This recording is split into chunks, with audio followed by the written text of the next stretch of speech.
Okay, so yesterday you guys took a brief quiz, and now we're going to go over those questions because I'm pretty sure you guys um, are wondering what those answers are. So um, let's go over that.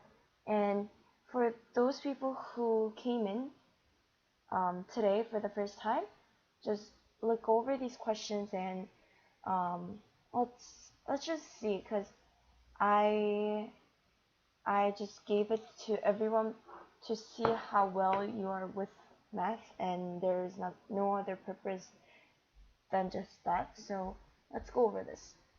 So this um,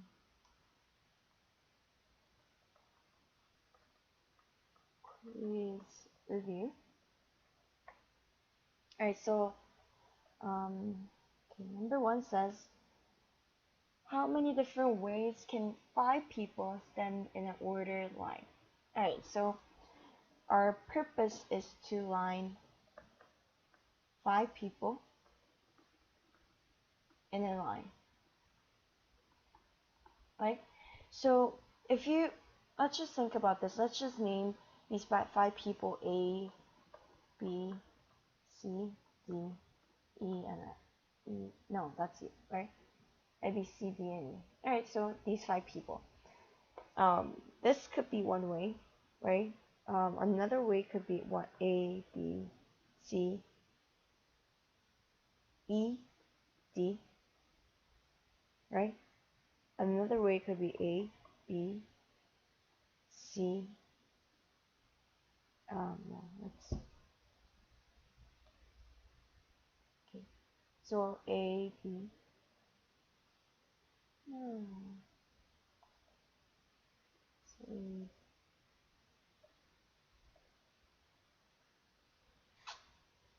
I'm sorry about that. Keeps happening.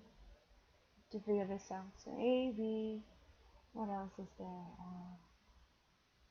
B, D, C. So there are a lot of ways of doing this, and obviously we're not going to count all of them because there are way too many. What I'm trying to say is here the order matters, right? So if it's different if you have A, B, C, D, and E, and A, B, C, E, and D, right? So these are all different. So let's just think about this in a logical way. So we have, right? We have five people. This is the line, right? So for the first spot, how many options do we have? How many people can fit in this spot? Well, there are five people, so this is five, right? You can fit in five people here. And what about the second spot? Say there second spot has how many people left? We already chose one person from the first spot, so we only have four of them left. So that's why we put four here. We have four options because one already has taken this spot and four is the remainder. And same logic goes with the third spot. We already chose two people, the first and second spot, so we only have three left. And same thing here, we have two left. And the last one is given. So these are the options, and we multiply them. Why? Because these are the the total number of ways we can count the options. So for here, say we have A, B, C, D, and E, right? And if I choose A, this is going to be B, C, D, E, right? So here it could be 1, 2, 3, 4 for just A. And then for B, we have A, C, D, E, so on and so forth. So that's why you multiply them. And this is noted as 5 factorial, right? And if you multiply that out, that is 120. So the answer is 120 ways. Right, so this applies to any we call this combinatorics when we're counting possible ways. So if order matters, right? If order matters, this is the way to go. Factorial, right? Just think about how many options you have for each spot, and then you'll be able to figure it out. So this was one of the easy questions. Number 1. Let's move on to number 2. So number 2 says, how many ways can you make a group of 3 people? So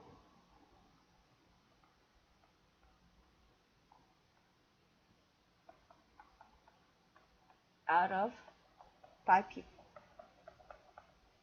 right? So again, we have A, B, C, D, and E. But let's think about this. We're only choosing 3 people, right? So say we choose A, B, and C. That's one way. A, B, and D. A, B, and E, so on and so forth, right? So, so you might think, isn't this the same thing as number 1 except we only have 3 people?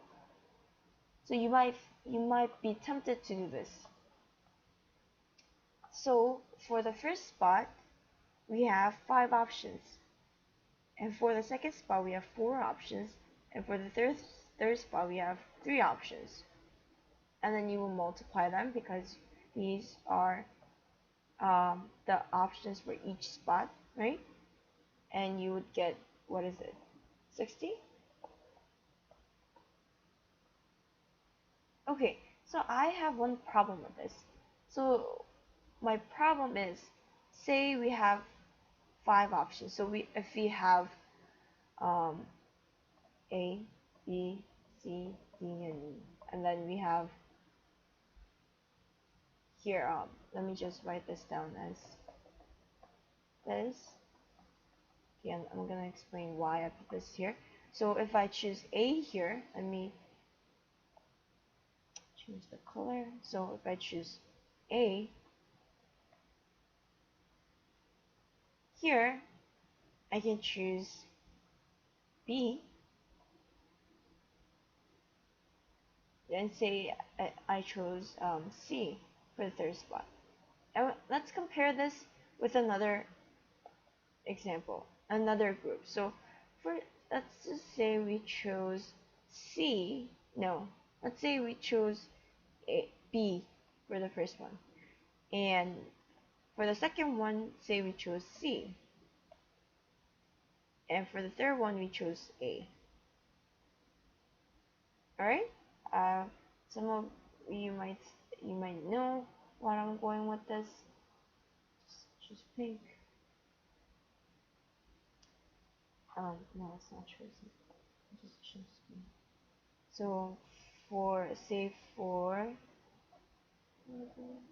okay. So say for first we chose C,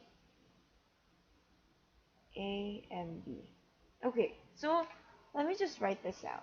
So if you look at the green option, we have C, A, and B. If you look at the blue option, it's B, C, and A. If you look at the red, it's A, B, and C. And we know for sure these are all same, aren't they? Aren't they all same? Because we're just making a group. We didn't say we're them. We didn't say that. We're just making a group. So if a group has A, B, and C, that's the same thing as having B, C, and A, as C, A, and B, right? So here we run into a problem. So if this is a case when order, this is a case when order does not matter.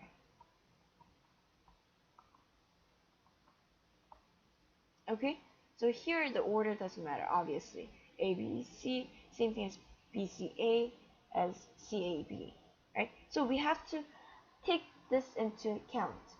And how do we do that? This is the way to go.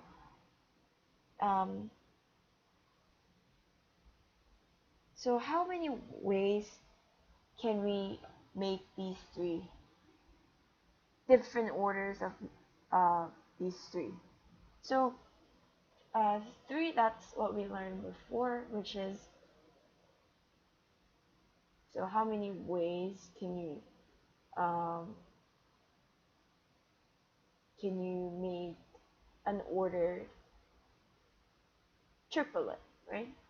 That's 3 times 2 times 1, right? Because we have 3 for the first spot, 2 for the second spot, and 1 for the last spot, the third spot, right?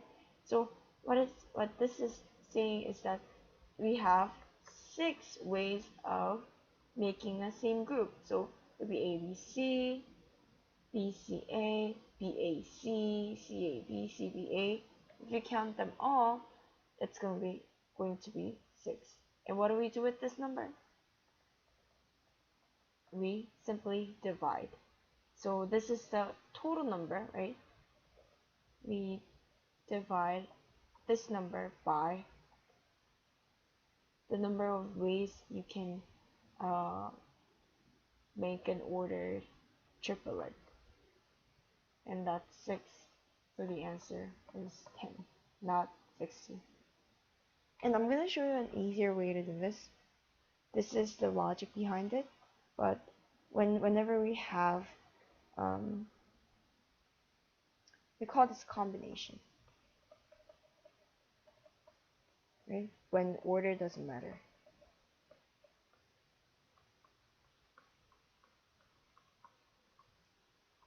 Right? This is what we do. So we say, this is the notation. We have 5 people. No, what happened to them?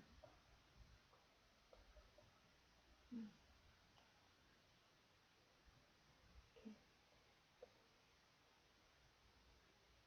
So we have 5 people in total.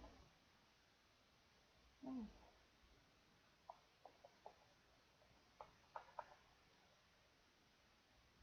Okay.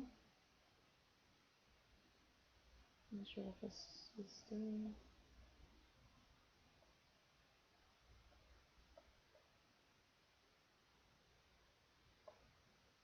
Okay. I'm running into a problem. Please try to see. 5. Okay, there we go. So total of 5, but we're choosing how many? We're making a group of 3, so we're choosing 3. And we read this 5 choose 3. Okay, so this is whenever we are making a group, or group, pretty much group, because that's when the order doesn't matter, right?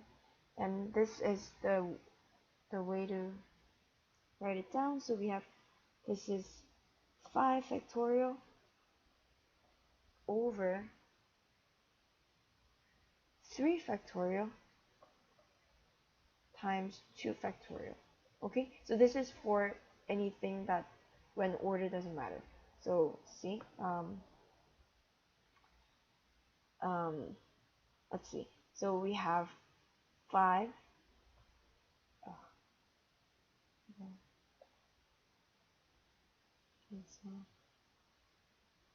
So it's 5 times 4 times 3 times 2 times 1 over 3 times 2 times 1 times 2 times 1, right?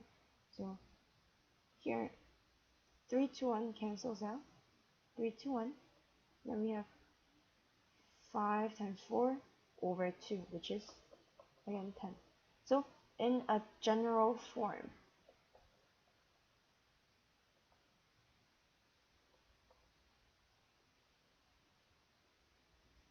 when you have n choose k, multiply this notation, you have n factorial over k factorial times n minus k factorial.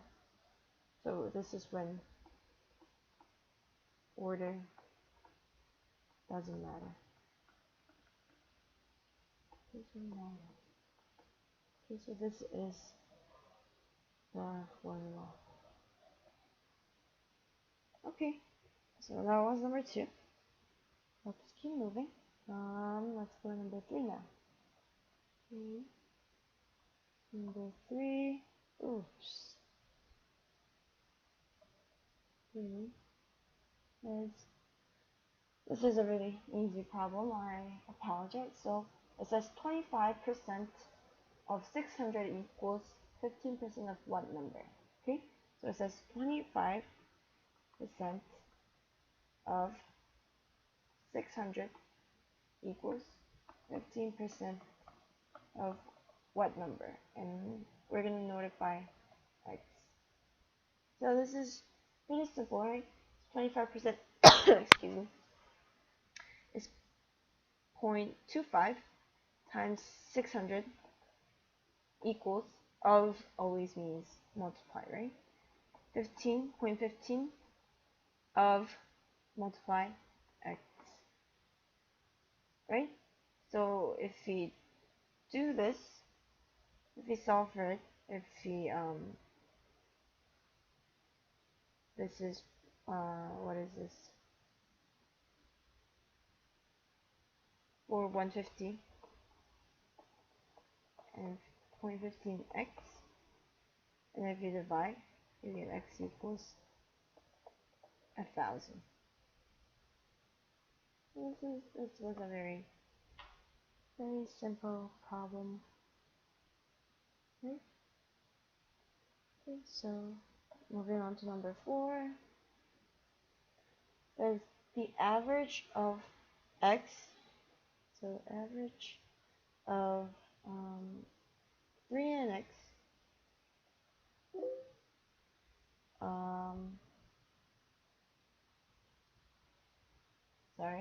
average of 3 and x equals 5, and average of 5 and y, average of 5 and y equals 7. What is the average of x and y, right? So this is again very easy. This is an easy problem.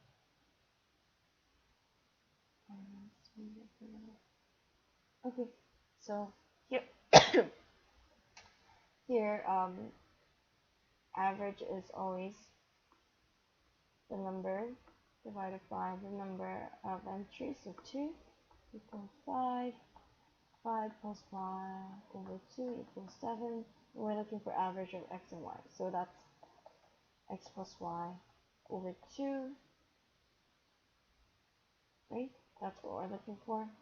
What you can do is you can solve for x and y and then add them, divide by 2, and that's your answer. Or you could just do this. So look at this. We already have what we want. So we have x plus 2, x over 2 from here. And we also have y over 2 from here.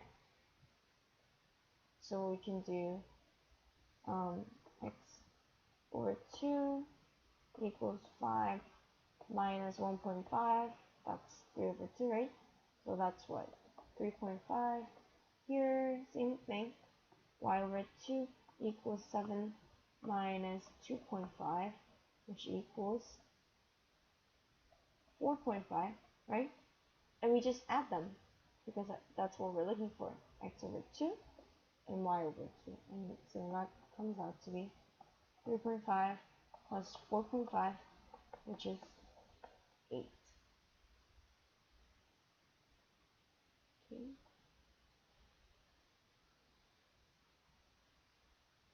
Okay, moving on to number. The number is 5.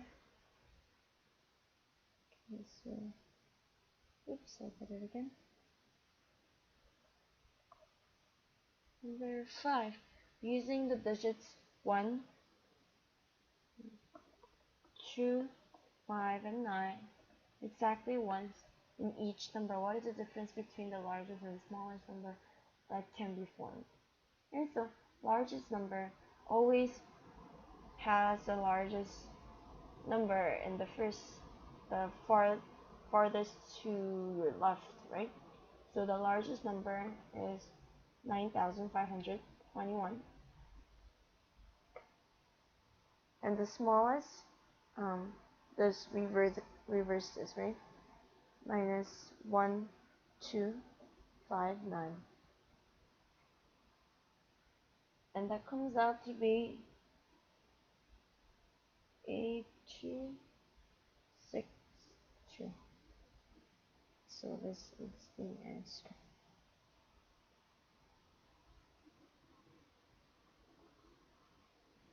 All right.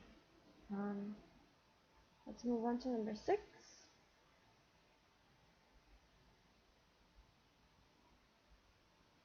Number 6.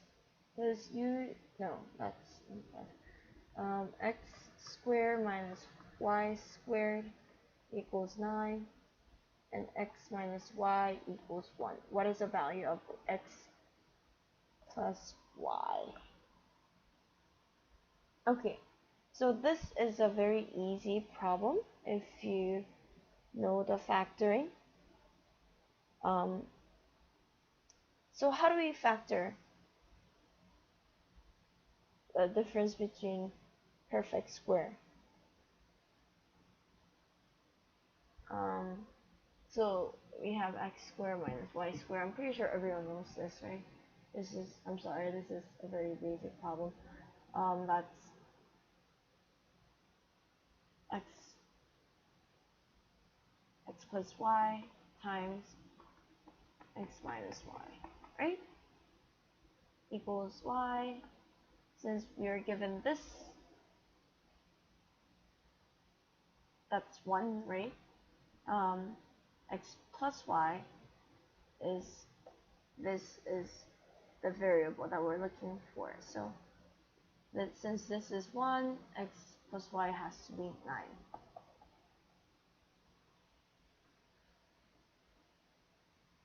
9. Okay. So we're moving on to the very last problem.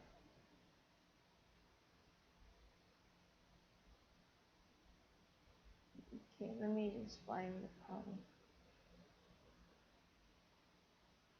Okay, so I saw a lot of you had problem with this question. I actually made it up myself. I'm really sorry if it was confusing, but let's just let's just try to look at this. So the problem goes as follows. So it says there are 2 cups with 100 milliliter of salt water. So let's draw this. This is cup 1. This is cup 2. And originally we have 100 milliliter. So 100 milliliter includes everything, the salt water, the solution. So it's already saturated, meaning that salt is already dissolved in water. Cup 1 has 25 grams of salt, and cup 2 has 100 grams of salt in it. Alright, so this is This is the basic, the original setup, and then we're gonna do some mixing and pouring. Alright, so the first one goes, if 50 milliliter of a solution, so meaning the whole thing, water and salt, milliliter from cup 2 is poured into cup 1. So 50 milliliter is poured into cup 1 first. Okay, let's just think about this.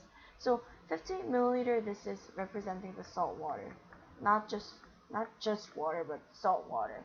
So if you pour out 50 milliliter here, how many milliliters will be there in the cup, the first cup?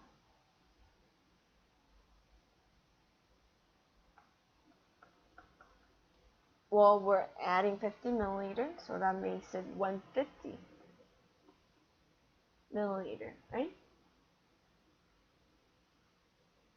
And what happened to the salt? So if you see the ratio between these two, you're pouring out half of the solution. So you're also pouring out half of the salt, which means that you're also pouring out 50 grams of salt from cup 2 to cup 1. So that makes it 25 plus 50 equals 75 grams of salt. And what about here? You poured out half of it. So you have 50 milliliter, 50 milliliter. And since you poured out half of the salt as well, that's going to be 50 grams of salt. Right? So this was the first mixing. And the second mixing goes as follows. And then 50 milliliter from cup 1 back to cup 2. Okay? From here back here, 50 milliliter. Okay, so same thing. So if you're pouring out 50 milliliter from cup 1, it's going to be what? 100 milliliter of salt water. And what about the salt? So here we're looking at the ratio, right? So if you look at these two ratios,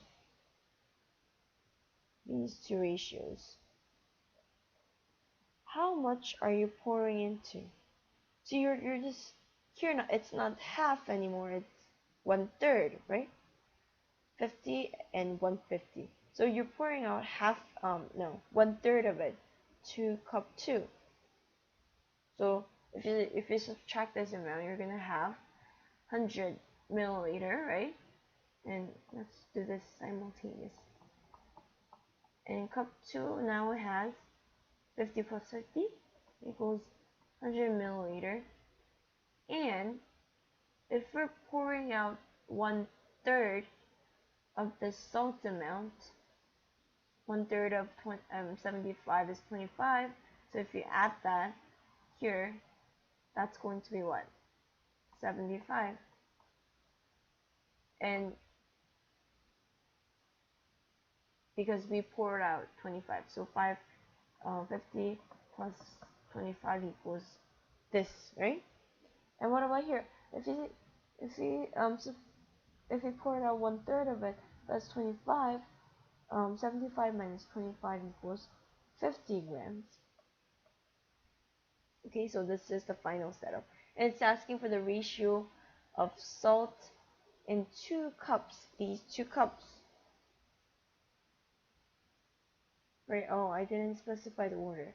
So, say we were looking for the ratio of salt in cup 1 to cup 2. Right, ratio and ratio, let's think of the order because it means completely different thing if you mess up the order, right? So ratio of salt in cup 1 to cup 2, that's cup 1. In cup 1 we have 50 grams. In cup 2 we have 75 grams. Right? Since we're looking for the ratio, we want to simplify this. And this comes out to be 2 to 3. Right?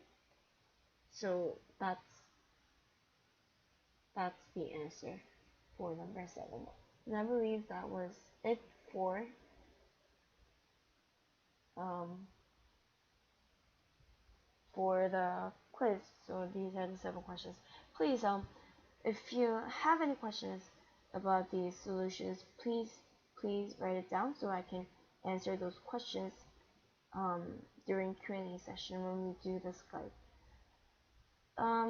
So this was the very first lecture.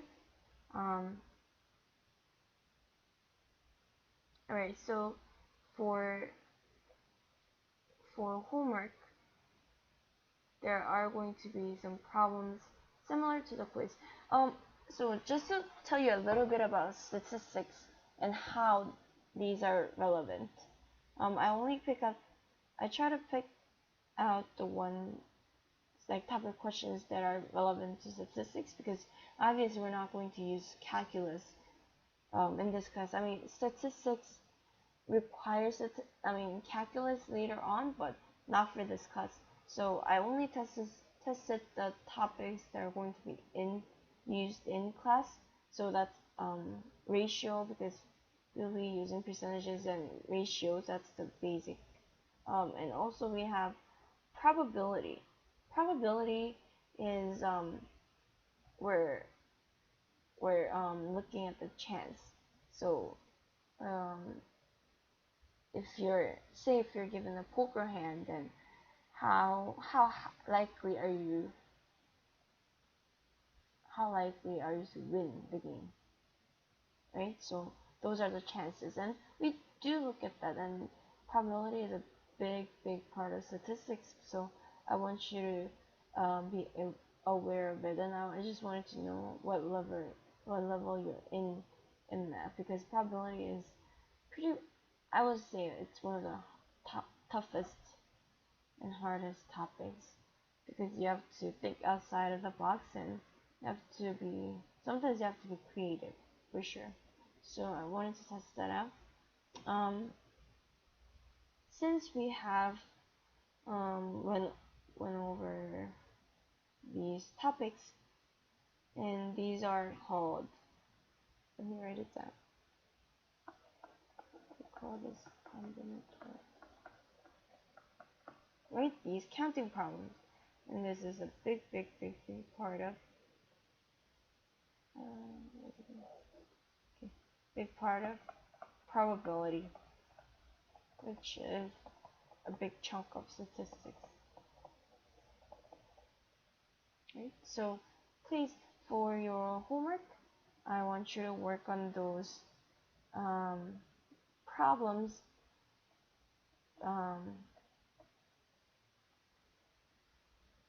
and I'm only going to give you a few problems just to remind yourself of the factorial and the choose k, those methods, and also for homework, as I mentioned before, I want you to explore Excel as much as possible. I've heard from the staff that you already have the software in your computer. So since this is the first lecture, I'm not going to give you any crazy homework, but I just want you to look through the software, so when we do the activities in class, you wouldn't be left behind. I suggest that you just review these topics, because it's going to come up later in the lesson. Okay, so I think that's about it for today. I apologize for for yesterday's class because there was a mistake. I would say miscommunication between myself and the staff there because the video didn't work. So have I had stuff for yesterday's lecture, and that's what you'll be listening to today. And I added this portion of quiz because I wanted to go over these topics. Alright, so this is it for today, and I'll see you shortly at the Q&A session. So please look over those quiz problems, questions, and just write them down so we can move on and I can hear your problems.